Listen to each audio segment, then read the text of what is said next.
ഗതാഗത ലംഘനങ്ങൾക്കുള്ള പുതിയ പിഴ വ്യവസ്ഥകളിൽ മാറ്റങ്ങൾ വരുത്തി കുവൈറ്റ് സർക്കാർ. ഗസറ്റിൽ പ്രസിദ്ധീകരിച്ച 3 മാസത്തിനുള്ളിൽ നിയമം പ്രാബല്യത്തിൽ വരും. നിരവധി മാറ്റങ്ങളോടെ ഗതാഗത നിയമം പരിഷ്കരിച്ച് കുവൈറ്റ് സർക്കാർ ഉത്തരവിറക്കി. ഗസറ്റിൽ പ്രസിദ്ധീകരിച്ച് 3 മാസത്തിനു ശേഷം പുതുക്കിയ വ്യവസ്ഥകൾ പ്രാബല്യത്തിൽ വരും. വാഹന ലൈസൻസുകളും അനുവദനീയമായ വാഹനങ്ങളുടെ എണ്ണവും വാഹനം ഓടിക്കുവാനുള്ള വ്യവസ്ഥകൾ, ഗതാഗത ലംഘനങ്ങൾക്കുള്ള പിഴ വ്യവസ്ഥകൾ എന്നിവ ഉൾപ്പെടെ നിരവധി മാറ്റങ്ങൾ നടപ്പിലാക്കും. വാഹനങ്ങളിൽ അമിത ശബ്ദമുണ്ടാക്കുന്നതും വാഹനാപകട സ്ഥലത്ത് നിന്ന് രക്ഷപ്പെടുന്നതും വാഹനങ്ങൾ റോഡിൽ ഉപേക്ഷിക്കുന്നതും കുറ്റകരമാണ്. ലൈസൻസ് ലഭിച്ച് ആദ്യ വർഷത്തിൽ 2 നിയമലംഘനങ്ങൾ നടത്തിയാൽ ലൈസൻസ് താൽക്കാലികമായി റദ്ദാക്കും.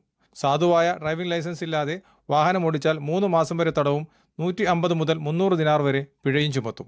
വാഹനാപകട സ്ഥലത്ത് നിന്ന് രക്ഷപ്പെടുന്നവർക്ക് 3 മാസ തടവും 150 ദിനാർ പിഴയും ലഭിക്കും. അശ്രദ്ധമായ രീതിയിൽ വാഹനം ഓടിച്ച് അപകടമുണ്ടാക്കിയാൽ 1 വർഷത്തിൽ കൂടുതൽ തടവും 3000 ദിനാർ പിഴയും ലഭിക്കും. സാങ്കേതികമായി തകരാറുള്ള വാഹനം അറിഞ്ഞുകൊണ്ട് ഓടിച്ച് അപകടം സംഭവിച്ചാൽ 2 മാസ തടവും 200 ദിനാർ വരെ പിഴയും ചുമത്തും. നടപ്പാതകളിൽ വാഹനം ഓടിക്കുന്നതോ പാർക്ക് ചെയ്യുന്നതോ കണ്ടെത്തിയാൽ 1 മാസ തടവും 100 ദിനാർ പിഴയും ലഭിക്കും. വാഹനം ഓടിക്കുമ്പോൾ ആവശ്യമായ സിഗ്നൽ ലൈറ്റുകൾ നൽകാതെ വാഹനം ഓടിച്ച് അപകടമുണ്ടാക്കിയാൽ 45 മുതൽ 75 ദിനാർ വരെ പിഴ ചുമത്തുമെന്നും അധികൃതർ അറിയിച്ചു.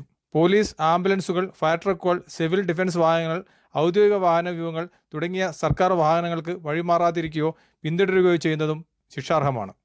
കുവൈത്തിൽ നിന്നും കേരള വിഷന് വേണ്ടി IV സുനേഷ്, വെങ്ങര.